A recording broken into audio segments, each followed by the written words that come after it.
Hello, hi, welcome once again to M5's English language learning program, Let's Speak English. I'm Gav Duncan and I'm here on your TV screen to help you learn English. Now, are you sitting comfortably? Yes? Good. And are you ready for today's lesson? Yes? Good. Okay, well, let's learn English together. And welcome to the studio. How are you all today? Is your day going well?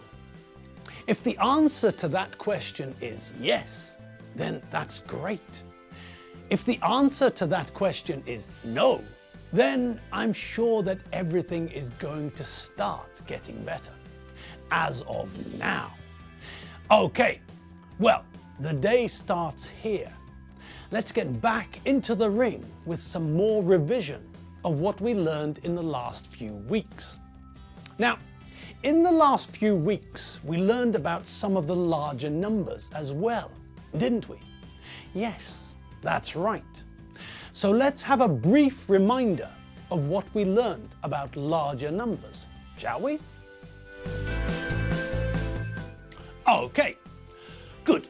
Now, today, it's time for us to take another step. It's time for us to look at the next level of numbers. And the next level is the thousands. Okay, so we know that we put the word and before the last two numbers when we're dealing with numbers above 100. So this means that we know that 900 is 900, 909 is 909, and 999 is 999. We know the ordinal version of these numbers too, don't we? Okay, so what comes after 999, 999? Well, after 999, we have 1000. 1000, 1000. Brilliant! We've reached another milestone.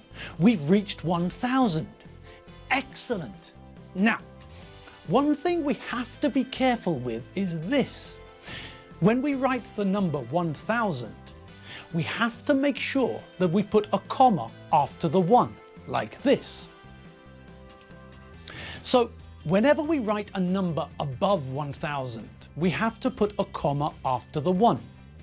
So, the number after 1000 is 1001. And the number after that is 1002. Then we get 1003, then 1004, then 1005, etc., etc. So when we write numbers above 1000, then we always have to put a comma after the 1. Simple, isn't it? Okay, so let's think about the other numbers we can make. Well, we know all the numbers from 1 to 100, don't we? Yes, of course we do. And we also know the numbers from 100 to 999, don't we? Yes, right again. And so far, we combined all of the numbers we know and we created new numbers. We started with single-digit numbers, or units. Then we moved on to two-digit numbers, the tens. Then we moved on to three-digit numbers, the hundreds. And now we learned about four-digit numbers, the thousands. So now we can put all of that information together and create a lot of different numbers. Okay, so let's look at some bigger numbers and how we can write them.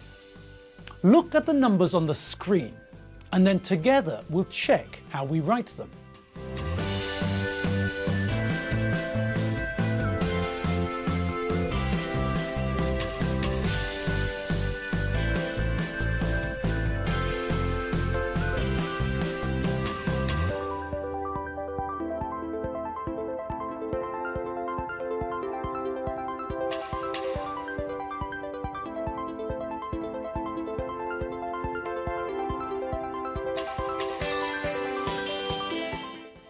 Now, let's just take a quick look at some important points about those numbers. There are a couple of things we need to be careful about. The first thing is that we've got to remember to put "and" in when we add numbers after the 100. It's not 102, but 102. It doesn't matter if we create larger numbers, we still have to put "and" in when we add numbers after the 100. 1002 is not 1002, but 1002.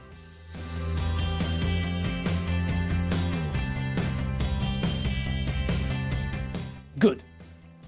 Now, what else do we need to be careful with? Well, when we write the thousands as numbers, we always need to use a comma. So it's 1, 0, 0, or 23, 0, 0, or 45, 0, 0, or x, 0, 0.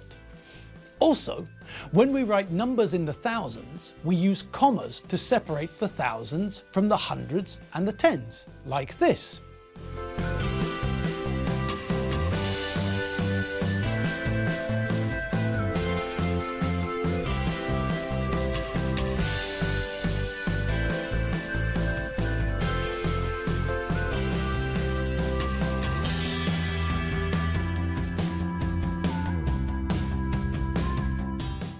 Good. Now, after we looked at large numbers, we moved in the opposite direction, didn't we? That's right. We started looking at fractions. Okay. Now, let's try something different. Let's try moving in the other direction. We've looked at large numbers. Now, let's look at some smaller numbers. Let's look at some fractions. Let's look at numbers which are less than 1. Okay, now numbers which are less than 1 are called fractions. We can either use imperial fractions or we can use decimal fractions. They're the same. We just write them and say them differently. Sometimes we use imperial fractions when we talk about a half of something, and sometimes we use decimal fractions when we talk about 0.5 of something. They mean the same, we just write them and say them differently. Okay, now we know lots of different fractions. We use lots of different fractions every day. And the ones we use most are half, a third, 2/3, a quarter, and 3/4. Okay, these are the most common imperial fractions we use. Now, let's look at what the words actually mean. Let's see the logic. Well, the verb to half means to cut something into 2 equal parts, to make 2 halves. 2 halves make 1. So, if we have a half of something, it's 50% of something. If we split something into thirds, then we need 3 of them to make 100%. So a third is 33.33333 recurring of something. To quarter something is to cut it into 4 pieces. So we need 4 to make 100%. This means that a quarter is 25% of something. We can use 2 verbs here, to halve, meaning to cut into 2 equal parts, and to quarter, meaning to cut into 4 equal parts. There is no verb to third.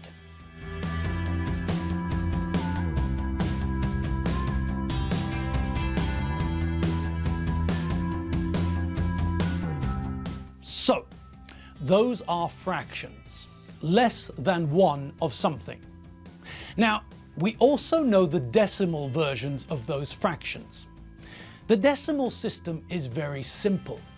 Everything is based on 10, so that makes it nice and simple. Now, what do you think the decimal version of half is? That's right, it's 0.5. Half equals 0.5. Simple.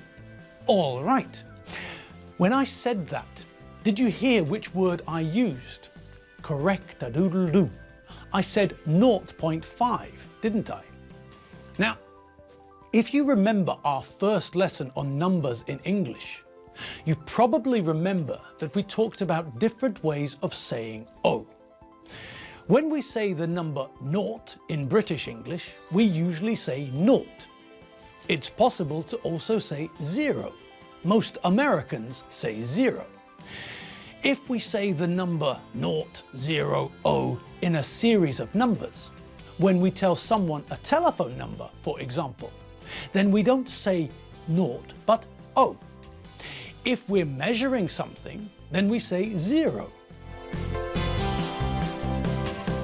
Now, we also learned that in sports, the number 0, 0 changes. In most sports, the number 0 or 0 is nil. But in tennis and table tennis, the number 0, 0 is called love. Tottenham 5, Swansea City 0. West Bromwich Albion 3, Watford 1. West Ham United 1. Arsenal 5. Juan Martín del Potro beat Novak Djokovic 6-love. Okay, so we know that we can say the number 0, 0, 0 in different ways. But right now, at the moment, we're concentrating on decimal fractions. So let's get back to the fractions. When we say a decimal fraction, we have to make sure that we say each number separately. If we want to say 3/4 as a decimal fraction, we say 0.75. 0.75, not 0.75. Great. It doesn't matter if we're talking about a decimal fraction or not. The number or numbers that come after a decimal point are always said as separate figures.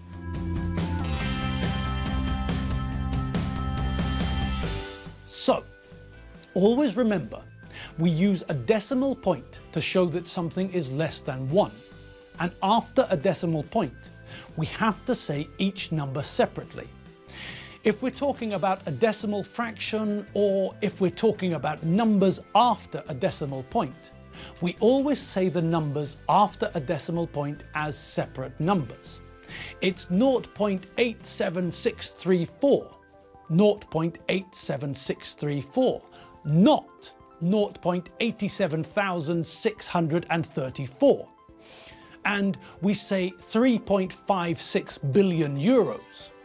3.56 billion euros, not 3.56 billion euros. Now, what else do we need to be careful about? Well, we have to make sure that we use a full stop, not a comma, before the fraction. When we talk about thousands, we put a comma before the 3 noughts, or the last 3 digits. When we look at 33,546, or when we write 142,243, we separate the thousands from the rest of the number with a comma. But when we write a decimal fraction, we don't use a comma.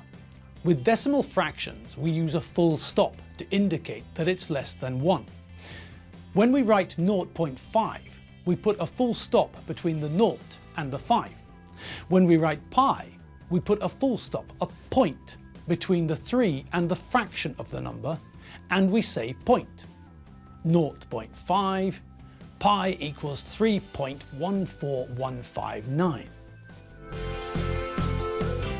And that's it. Our 15 minutes, our quarter of an hour, has come to an end. Thanks for watching. Check out the m5tv.hu website and see me back here tomorrow afternoon for some more English fun. See you later. Bye.